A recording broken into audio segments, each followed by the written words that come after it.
Hello, everyone, and welcome to what is going to be David versus Daniel once they get in game.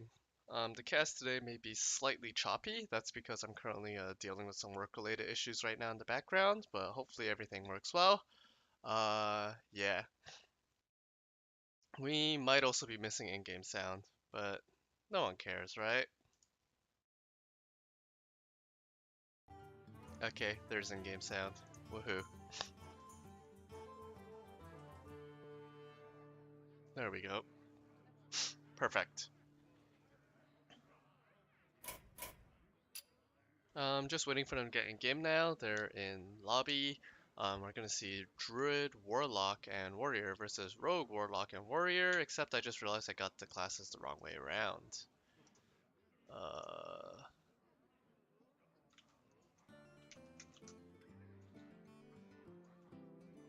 yeah, Rogue, Warlock, Warrior against Druid, Warlock, Warrior. I have not taken a look at any of these deck lists yet. Literally just got home and I'm also dealing with a work issue in the background. But, okay, so Quest Rogue, even Warlock, and Ta and Doctor Boom ish control ish warrior thing that I still don't know what it is versus Q Block, Odd Warrior, and some druid. Tog Mally Druid. And they're in game, sweet.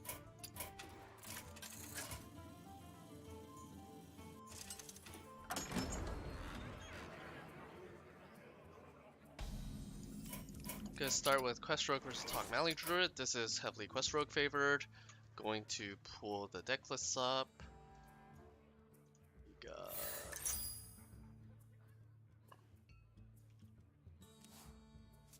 David's Rogue.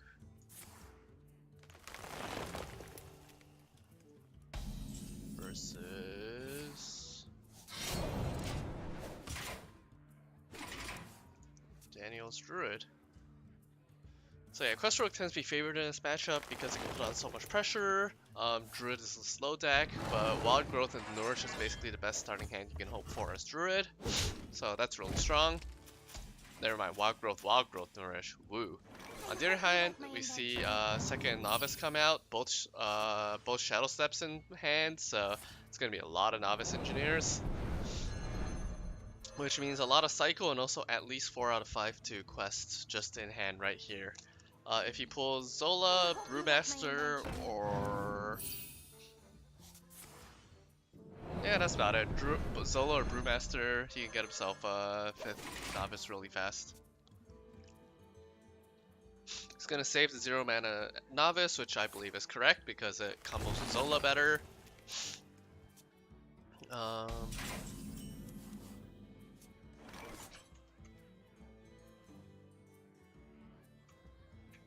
hope you like my invention.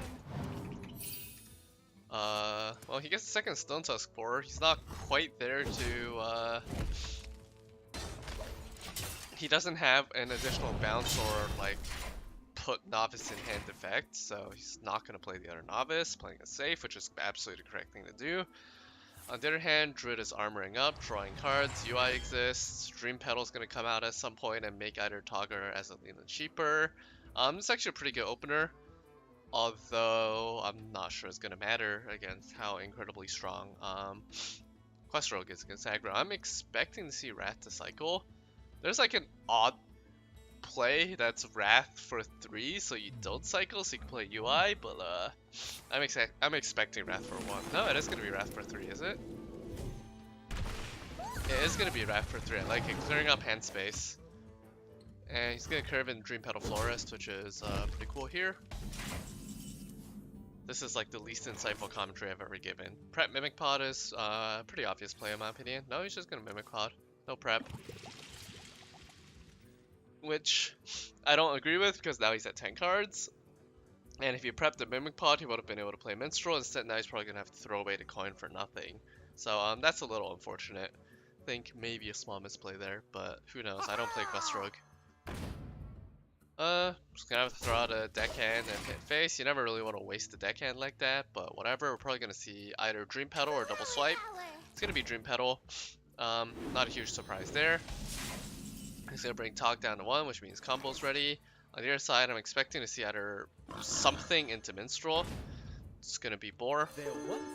Gonna draw back to 10 cards. Gets the brew he needs to brew the Novice back next turn. We might even see Coin Novice Brew. I wouldn't be opposed to that. But on the other hand, we might just see him save it for next turn, which is also fine.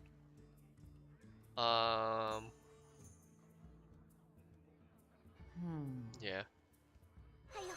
Looks like it is going to be Novice Coin Brew, which I can't say I disagree with. Drink with me, friend. Next turn, 7 mana, Novice is 2, Prep and Crystal Core is 2, leaving, wow, math, 3 more mana, which is like Glacial Shard Scale Hide or Stone Tusk Scale Hide, which are both pretty strong. Is Malagos gonna come out now? Or Starfall Swipe maybe? I assume he's gonna want to continue clearing hand space for the UI, but maybe not. I don't know. No, he's just gonna drop a Malagos. Gonna go like, hey, can you answer this? If not, I'm gonna kill you. And, well, can he answer it? He absolutely can. So I'm expecting Novice. Oh, wait, no, he has to prep first. Prep before Novice. If he plays Novice, then I think the draw effect goes first. He burns Crystal Core. He knows what he's doing. He plays Prep first. Novice draws to 9. South Sea Deckhand's a really good pickup. Gets Crystal Core. He's already prepped. Plays Crystal Core for 2, and he can play like, yeah, whatever he wants basically. I'd say probably Deckhand plus Scale Height makes sense. Deckhand's less strong than Stone Tusk board. They're both 4/4s, but Deckhand needs a weapon to gain charge. Is this gonna be Glacial Shard? Stone Tusk 4? Instead of Scale Hide? Could see that. I wouldn't be surprised, but I think you definitely start. No, he's just gonna re-dagger. Guess he's playing a value game, playing around Plague. I'm not entirely sure. Again, I don't really play Quest Rogue. UI is gonna come and mill a couple of cards, but it doesn't matter because he has every single combo piece in hand, all 2 of them. And getting crap on board is good. Manages to pick up an Arcane Tyrant off it, burns a Moonfire, which is irrelevant, and Spreading Plague, which is a little more relevant. Giggling Inventor is super crazy, like super crazy. Glacial Shard makes me think it's gonna be Minstrel. It is. Sure, that's fine. If you can get like Sonya, for example, that's some super great value, but Sonya refuses to show up. Other than that, yeah, I don't know. I don't know how to play this deck or this game. Just gonna watch that keep going. So many options. Nice to meet you.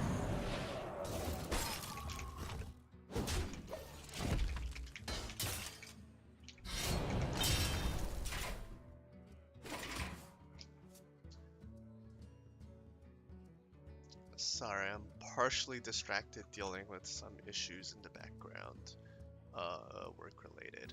Nothing super bad. Our on-call's on it, but I'm just keeping an eye out and doing my part. On the board we have and removal is gonna come down to deal with some of this board. Looks like a swipe and a starfall. I actually would have really liked to see naturalize into Tog, which basically burns the ransom and swaps the decks. Because we haven't seen like Valera the Hollow come out yet, for example, which is basically the best card in this rogue deck for these grinding late games. And so being able to steal Valera would be like super crazy. So probably would have liked to see that from Daniel, but I mean I don't play Tog Druid either, so it's just something that I think was maybe probably good. Yeah, on the other hand, David's still trying to cycle into Valera, but Valera doesn't want to show up, which is a little unfortunate. A couple of cool things you can do with Valera. Once you have Valera, you can get infinite Zolas, where you just Zola and Zola to Zola every turn, thanks to Death's Shadow, and so you just get 2/4/4s every turn, which is pretty good infinite value. It's not like Jade Druid, but it's pretty solid. That's one thing that Rogue can do. You can play just a ridiculous board with like double Giggling Inventor, all that good stuff. But none of this matters if it gets Tug Seleno'd. And so yeah, like I get that the game plan for the Druid is to like draw the deck and all that, but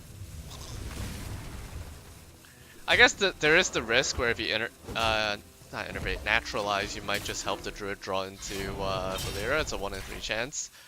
But I don't know. Is that a risk worth taking? Do you win the late game with Azalina when your opponent's actually drawing faster than you? I have no idea. Couple of other notes. I don't know, man. I have nothing to say. I don't play either of the decks in this matchup, but Branching Paths is really good. Makes a fat Spellstone. Picks up Malfurion, which honestly I don't feel like is super relevant here. Might be good in like the fatigue game for gaining armor, and just putting up. Oh, never mind. I guess the plague beetles, the poisonous dudes are pretty good. The spiders, frost spiders. Whatever. The 2 poisonous spiders are pretty good for clearing out 4/4s. Valera is still nowhere in sight, but honestly, I wouldn't mind seeing something like Stone Tusk Pour hit face or Stone Tusk Pour Brew Boar Vanish. Like that'd be super strong. I'm just gonna go for the other value play, which is make a bunch of Giggling Inventors. Can't say I disagree with that. It would have been nice if Valera had shown up sometime in this century, but you know, can't have everything. Man, with 2 innervates, I feel like you really start going for the mill play. But who the hell knows? I don't play Hearthstone. Looks like Malfurion the Pestilent is gonna come down. Summon Taunt Spiders. Okay. I would have maybe liked to see the other spiders, but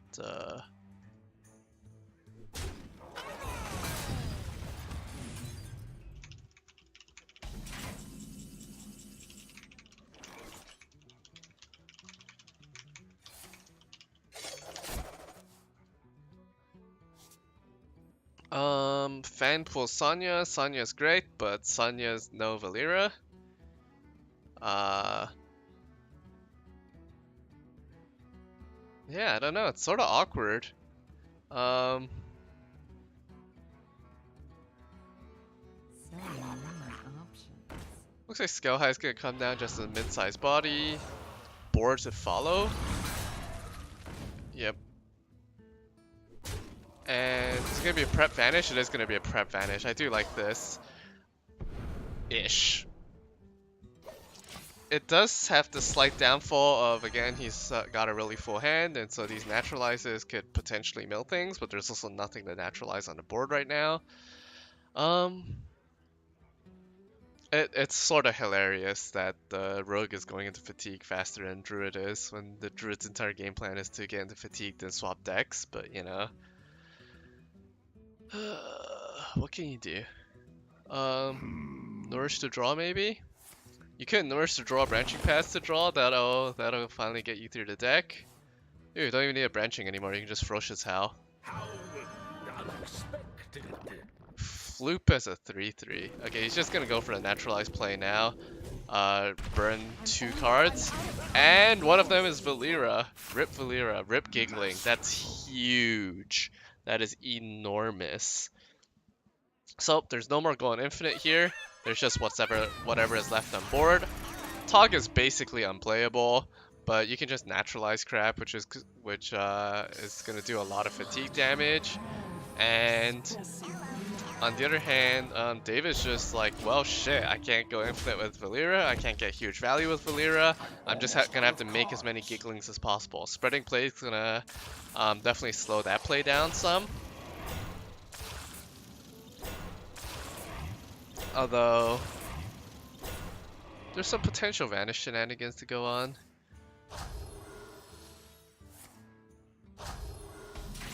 In a way, neither side really wants to get vanished. A whole bunch of minions die here, but it's also not the worst. Does some terrible things to these beetles, and you can sort of re-establish a board after Vanish, which is sort of nice. But I am definitely still not an expert in this matchup, so heck if I know. There's also the play of just play a bunch more crap and kill things. That doesn't seem unreasonable to me either, but these 5 health scarabs are a little bit annoying. And obviously these 3 attack scarabs are also a little annoying since both players know that there's still a swipe remaining in the game. Seems like there's going to be some Scaraby trade-offs going. Gonna see a Brew on the Zola, a Zola on the Giggling most likely. Yep, Zola on the Giggling. And basically the remaining game plan here is just make as many Giggling Inventors as you can. I don't like playing Sonya here. Sonya's really good when you can dictate the trades. On the other hand, Naturalize is going to put him a little deeper into Fatigue. That I believe is Fatigue 3 and 4, so that's going to be 12 Fatigue damage over the next 3 draws. 2 and 3. So 2, 3, 4 is going to be 9 Fatigue damage, plus Swipe Face. And so, basically the Druid's like, you can't kill me before Fatigue sets in, and kills you. Which, I think I agree with. What's that thing called? That Valera being at the bottom of the deck was a really huge deal.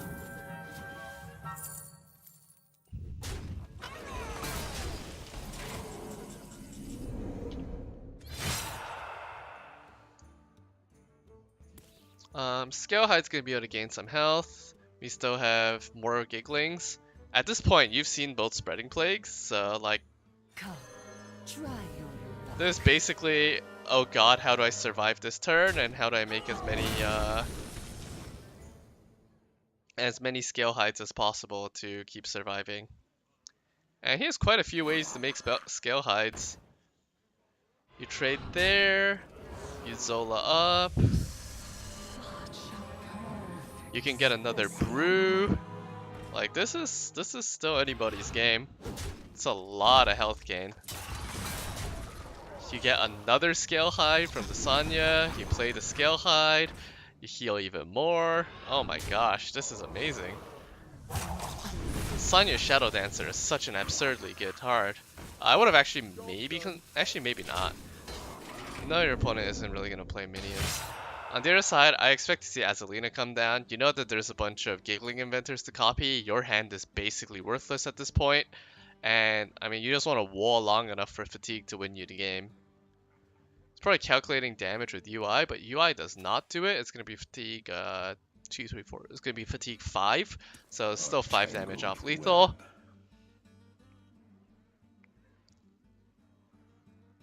Whereas Azalina, now you get a bunch of Quest Rogue cards, including pre-buff Stone Tusk Core, which is nice. You can kill Sonya with this. If you go face, that's 7, 12 damage, that's still not lethal, so yeah, I would kill Sonya. And then, yeah, killing off a Scale Hide makes a ton of sense to me. On the other side, I think I might expect Heal Up and Vanish. I'm not sure if that's too slow. Otherwise, there's always just drop double Gigglings and probably win from there anyways.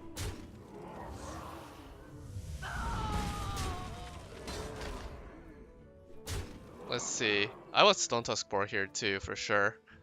Well, I guess you don't need it to threaten lethal, but we know there's some Gigglings in the opponent's hand. Yeah, I don't know about that. I think I would have liked to push the extra 4 damage. I guess you do also know that Vanish exists. I don't know. It's such mind games nowadays.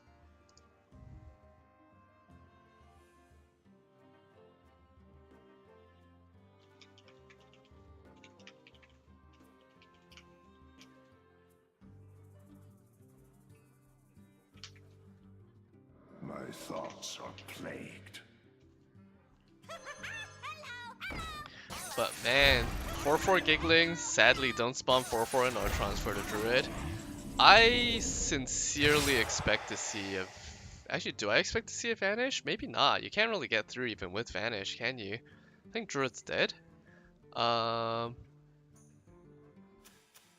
you're taking 7 fatigue damage next turn, which is painful. Druid's only taking 3. Like Vanish with So many options. Boar, Brew, Boar, Mimic, I mean Zola, Boar? Like that's 12 damage. Plus 3 fatigue is 16, plus weapon is 17, and there's like not even enough mana for that. Yeah, I think this might be game over.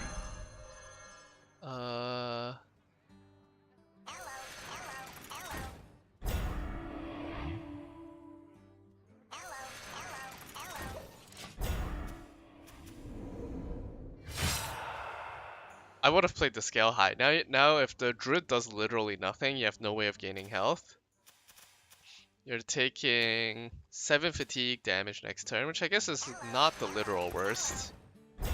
Okay, we're just gonna see a bunch of Inortrons come down. Makes sense. I didn't quite do the math yet. Oh god, that is annoying as all heck. And off 3 armor. Yeah, Druid's basically saying you're gonna die to fatigue before you can kill me with all these 4/4s. And with 2 more Giggling Inventors and a Vanish, like I don't think I disagree with this game plan. You can only make so many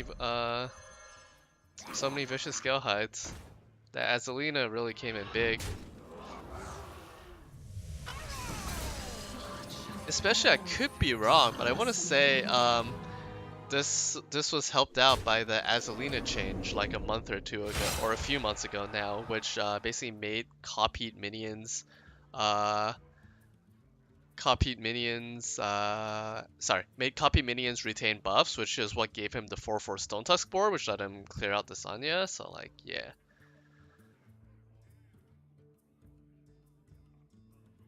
But we're just gonna see more Giggling Inventors come down.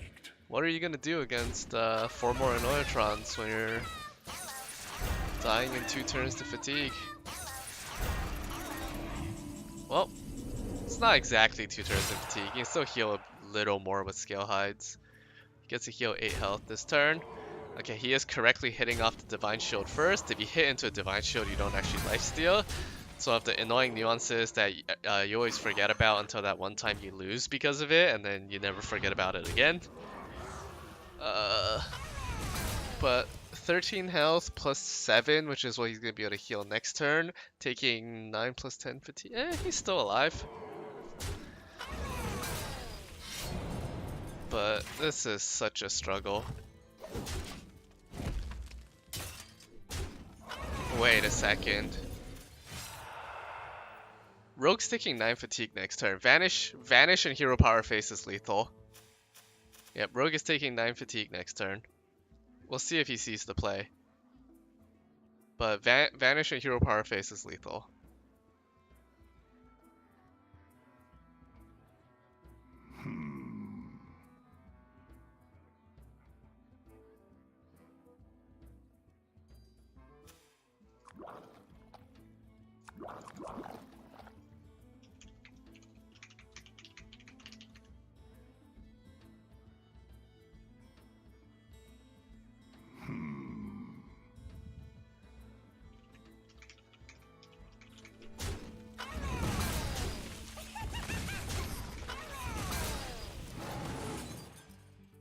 Yeah, that also works.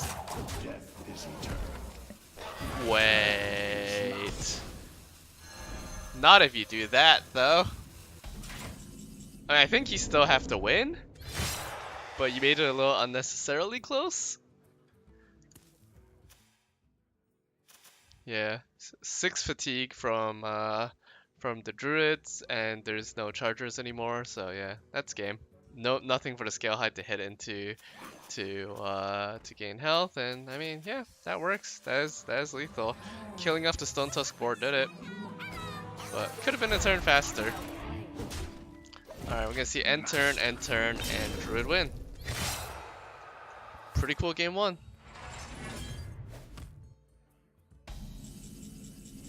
And that's gonna be the quest rogue eliminated, which is a big shame for David here rather, because that quest rogue is really favored against Daniel's lineup and had real potential to sweep there.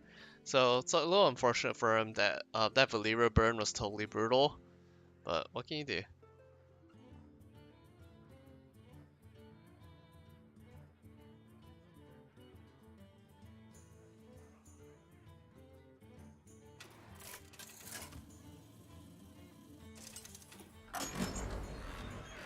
Gul'dan versus Malfurion. I must protect the wild. Your soul shall be mine. Alright, we're gonna see the even lock next. I don't blame him. It probably has a better matchup than the warrior against this fatigue druid deck. You can sort of power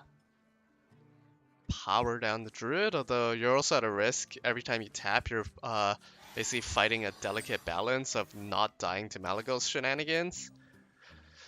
So I'm excited to see how this matchup plays out. I am a fairly experienced even lock player and less experienced.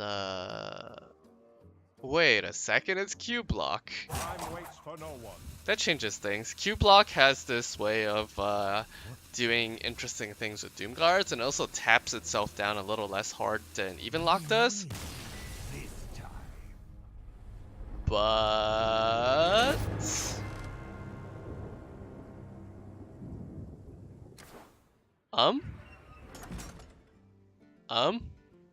I am not sure what just happened. I'm really confused.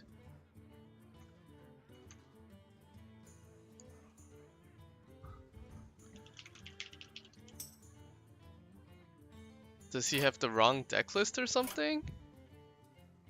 Oh, we saw a Skoking Geist, right? It is the wrong deck list. That's a oops.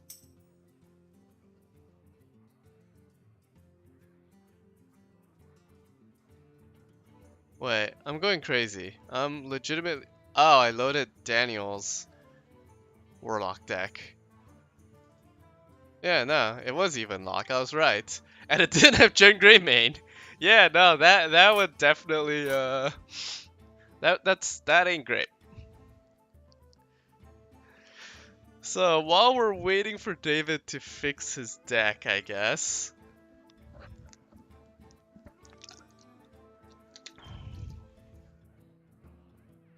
I'm gonna quickly check on how the work stuff is going on.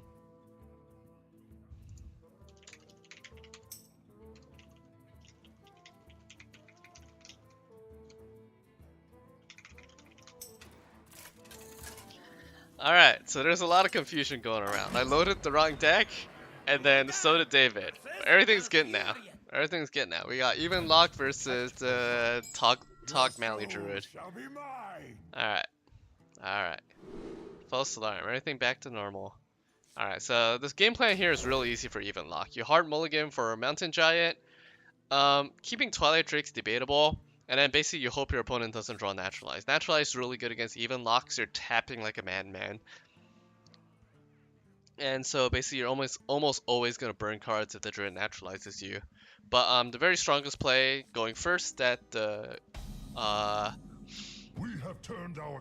even lock can make is turn 4 Mountain Giant into turn 5 Mountain Giant plus 2 drop. Puts on so much pressure. Twilight Drakes are alright, but they only have half the attack, so you know, they suck.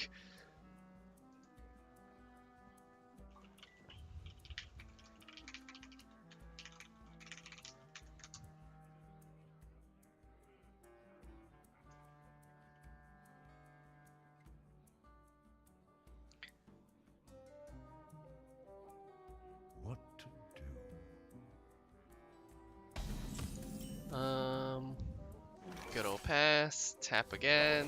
Yep, very, very typical first turns. The one thing to note here is that the Druid does not have wild growth, and so hero powering on turn 2 feels a lot less good than wild growthing on turn 2. And as the Warlock, you happily tap again. You tap to 9. There's a debate for playing a 2-drop, because next turn, even if you get Mountain Giant, you can tap and play Mountain for 3. On the other hand, this does make your Twilight Drakes have 1 less health. They quote-unquote only have 9 health, which doesn't really make a practical difference in most cases. Ferocious Howl picks up Jasper Spellstone and upgrades it in the same go. It's a pretty busted interaction. You're gonna see a 4/9 Twilight Drake come out, and the Warlock's starting to put pressure.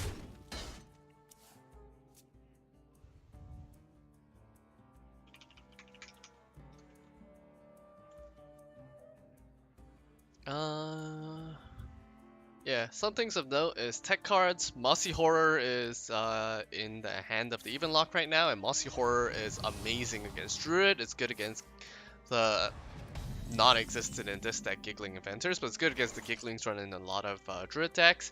It's amazing against Spreading Plague, all around great card. Bone Mare is an innovation we've seen in a lot of more modern Even Lock decks. It's just something to put on a little more late game pressure.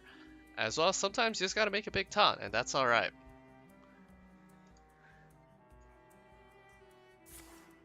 Meanwhile, on the other side, we're just gonna see more armor gain. Naturalize is pretty big here. The card you want to burn most are like Mountain Giant and Blood Reaver Gul'dan. Actually, sort of surprised to not see Naturalize. And well, the Naturalize is about to get Geisted away. Dropping Geist on 6 against Druid feels amazing. This has to be Geist, right? There's no way. Yep. Oof, that's gotta hurt. That's 2 Naturalizes and 2 Spellstones, including a fully upgraded Spellstone. That's really gotta hurt. And, I mean, there's no Spreading Plague in this Druid hand. Like, JK, Spreading Plague just showed up, but Spreading Plague's about to get Mossy Horror. We're still gonna see Spreading Plague double Arcane Tyrant, which is still an absolutely crazy turn, don't get me wrong. But it's not quite as crazy as you would hope as the Druid player here. And so yeah, that's just a sick confluence of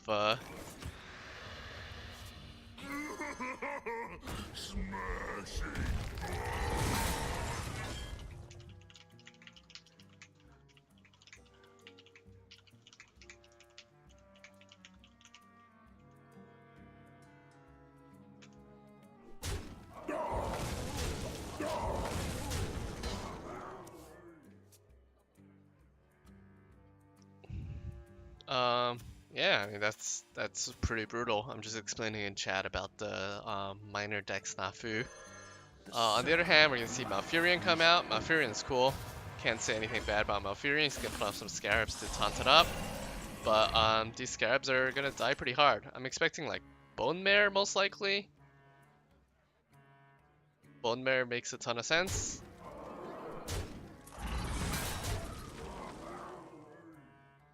I'm not too sure. Just could be Lich King. Lich King's actually a little awkward because Lich King puts you up to 10 cards and then you burn a card. And, well, Death and Decay is freaking amazing, so you're good with that.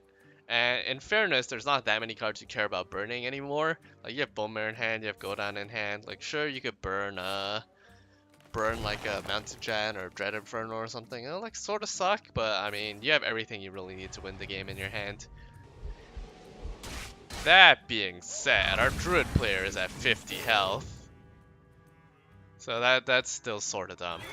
But, I mean, it's really hard for the Druid to win here. He needs to get like a fat Malagos off. Frostmourne has a whole lot of face damage in a matchup like this. We're gonna see Coin UI come out, but like what are you gonna UI, dude? He's trying to draw into the other Moonfire to take out the Lich King. I appreciate that. That makes a lot of sense. That's one of the only ways you can really win this game.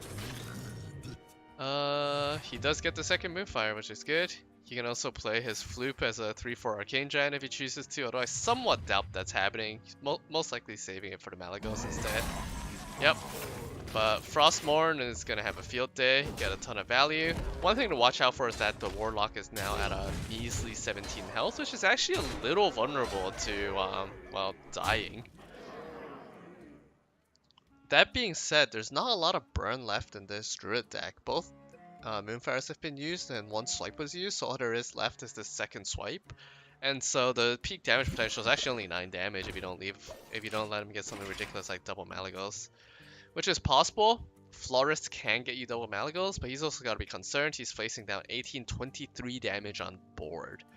We may see something just like Starfall to clear out some damage, or Spreading Plague, Armor Up, try to really draw, but I mean, then you can't really commit the Florist either, which is sorta rough. Web. So yeah, it's gonna be hard for Druid to figure out how exactly he's gonna be able to find the damage to kill this Warlock. If you play Malagos, you just die. 10, 18, 23, yeah. Like, Plague Armor Up, but My thoughts are plagued. pretty crappy.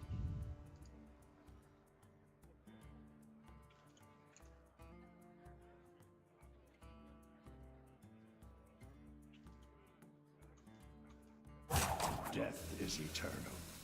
My turn. You win. And Druid's just gonna concede. Can't blame him. Can't blame it at all. Can't blame him at all. And that's gonna be series equalization at 1-1. Well played. And that really just goes to show some of the real power of that even Warlock deck. The ability to tap so aggressively and put on a lot of pressure. Like, a lot of people don't realize, but even Lock is really a tempo deck. Has a pretty good match because Q Block too, which is what the Warlock Daniel's running.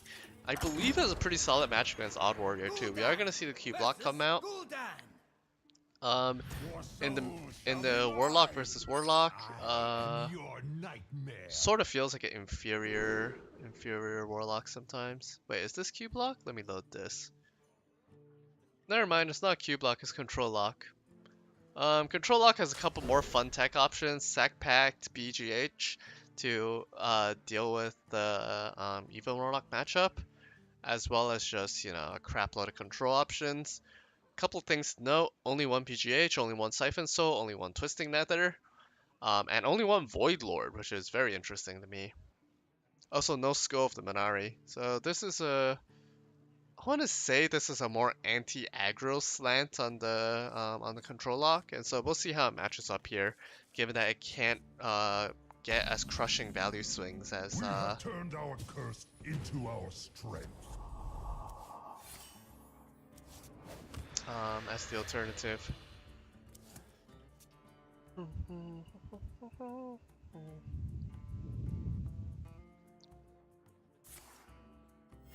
Coin Nomfradu, that's interesting to see.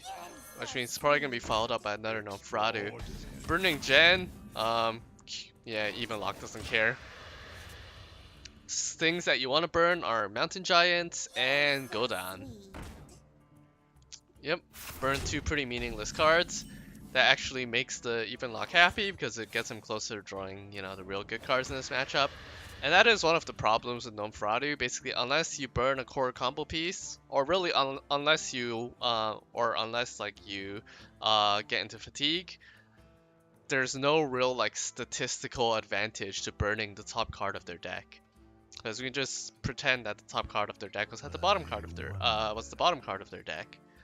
It's not entirely true because of like tutoring stuff and other things, but it's a reasonable way to think about sort of mill cards like the Nomfradu. David quickly checks the deck list, realizes there's no Skull of the Minari, and oof. That's unfortunate. Loses the BGH, which is really strong in this matchup, and gains the Nether Soul Buster, which is less so. Gives the Even Lock a Void Lord, which, I mean, if Even Lock can include Void Lord in their deck, they probably would. Stonehill, we'll see what it finds. Void Lord is good. Other good options are like Rin, the First Disciple. A little curious to see him attack into the face here, because if Hooked Reaver was in the hand, which it is, tap and Hooked Reaver is really, really strong.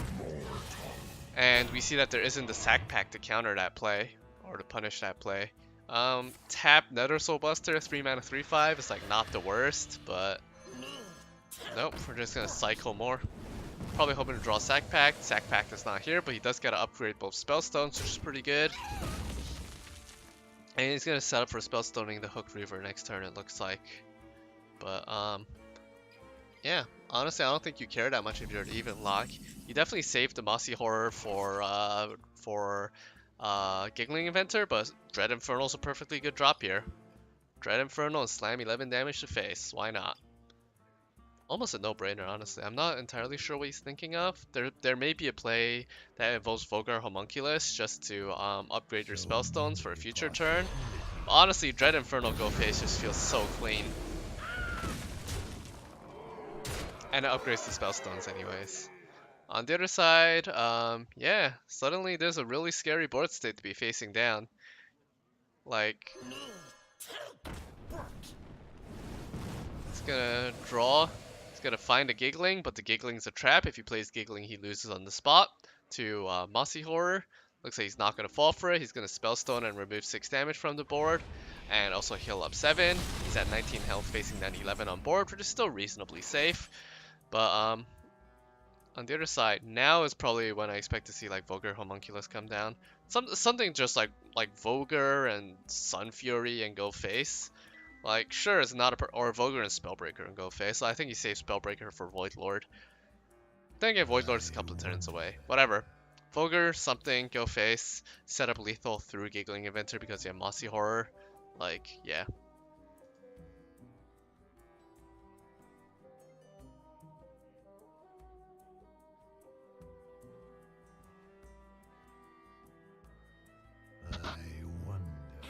Ooh, I really don't like seeing the Mossy Horror come down here. I just don't think it makes sense. And we're gonna see it get punished basically immediately by Giggling Inventor.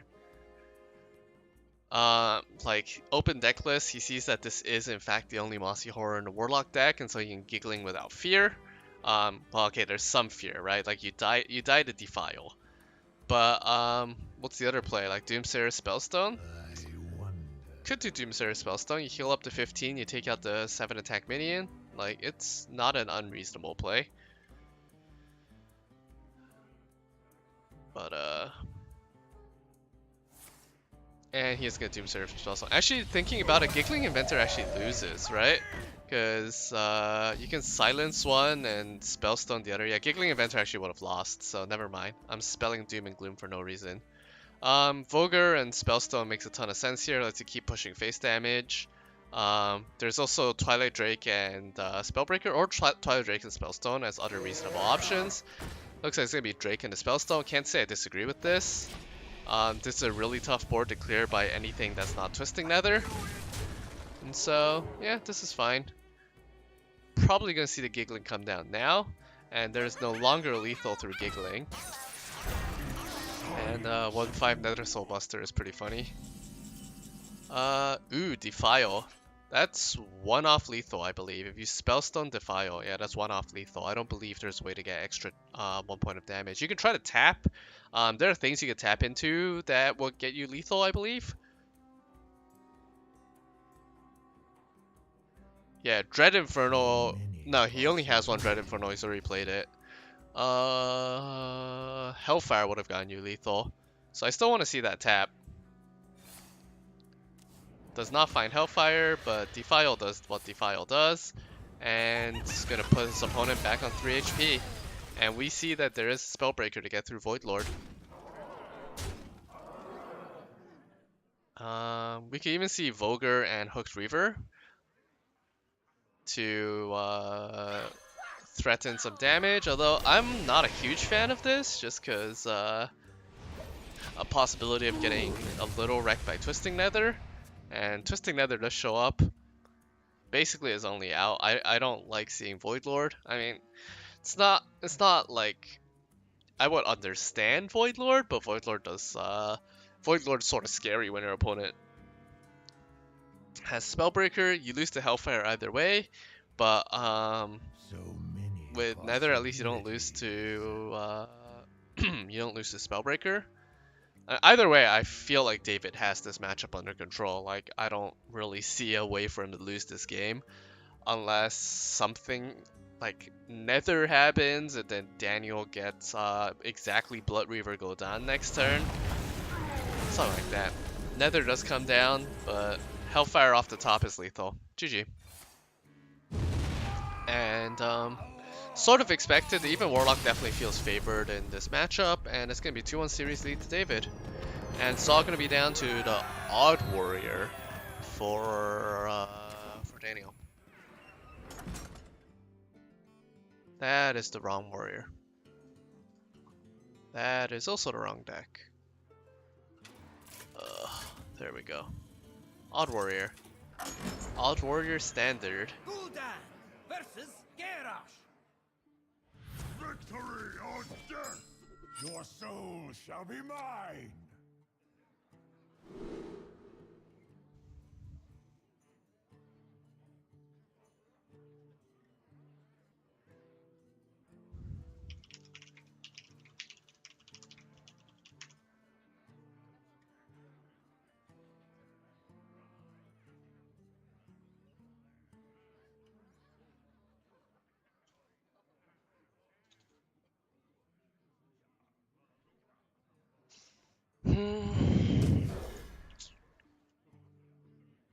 My gut says that this matchup is even Warlock favored.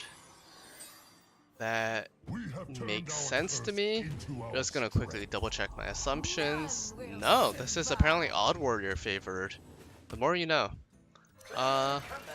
Guess it makes sense. Even Warlock is at its core sort of a tempo deck, and the Odd Warrior can eventually just outvalue you in the late game, I assume. But I don't know. Mountain Giant on turn 4 is pretty good. A lot of it comes down to resource management. Dynomatic is ridiculously strong. Brawl is obviously crazy if the Warlock overcommits on board. And, you know, Dr. Boom is a better value engine than most things, although Blood Reaper Go Down is not bad at all either.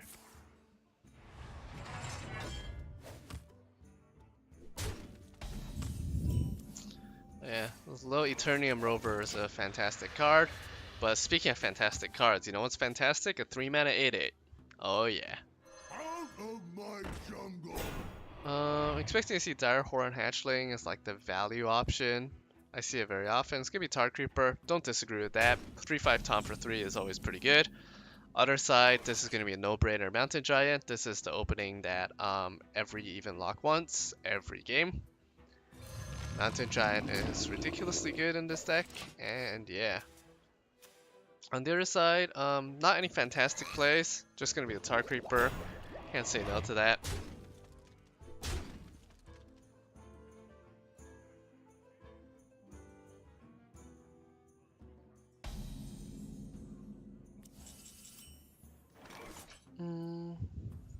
It's actually a tad awkward. There's not like a great way to deal with the stuff on this board. Might see like Vulgar Homunculus just as a minion. You definitely don't want to commit the Ooze because Super Collider is such a ridiculously high value weapon. Yeah, we're gonna see a Homunculus and looks like Sun Fury? Sun Fury makes sense. Like it's just a River Croc basically. But Ooze is way too powerful a tool in this matchup to commit like this.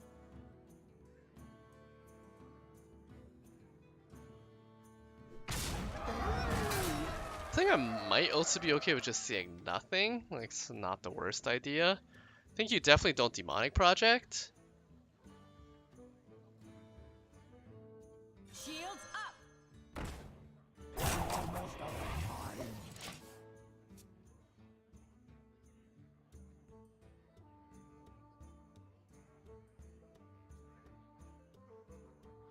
Ziliax is super high value, and you can combine onto Eternium Rover to add something that just gets you a crap load of armor and stuff. He's gonna hit into the Mountain Giant. I can see it. Would have been also, you know, Divine Shield soaking up 8 damage is higher value than Divine Shield soaking up 2 damage. And so, no Shroom Brewer in hand, so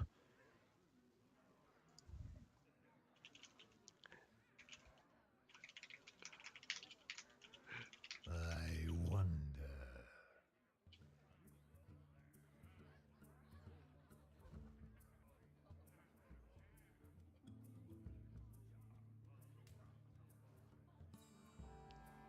sorry, continue to be distracted by things happening outside of the game. Yeah. Without Shroom Brewer in hand, you basically just trade Mountain Giant in. It's not the end of the world. Let's Let's see, what one drops do you remove with Skulking Geist? Omega Assembly, Shield Slam, and Whirlwind. That is some hell of a lot of value. And so it's gonna clear out 40% of Daniel's hand, as well as a whole bunch of things in his deck. Gonna kill off the buffed up Ziliax Eternium Rover. Suddenly, that's a ton of value off the board. And he is in a board state that he doesn't get crushed by MC Tech. Like, those Omega Assemblies give so much value in the late game. And yeah, would not be surprised to see something like Dread Infernal and the 2 scrubby minions get traded into Tark Reaper. Makes a good amount of sense to me. Spellstone's cool too, don't mind it. Put in 8 face damage.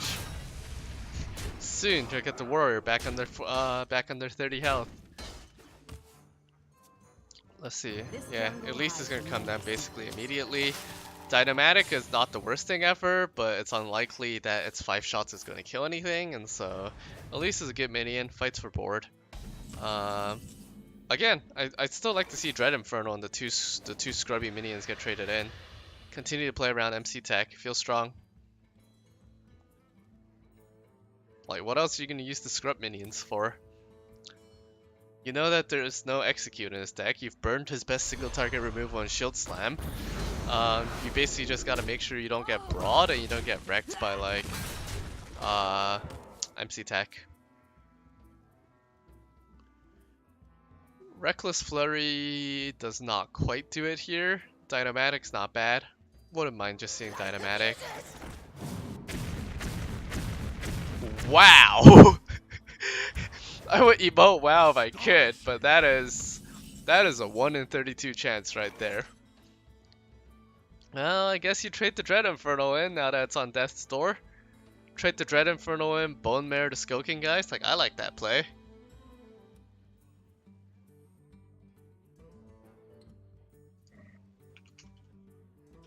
I wonder. Let's see what the other options are. He is not nearly low enough to make use of Hooked Reaver. Twilight Drake for 10 cards is, or rather for 10 health is not bad at all. But on the other hand, I mean, playing Bone Marrow Curve feels good. You gotta push in some extra face damage, just more board presence than any other use of your mana. Ooh, he chooses to go double face.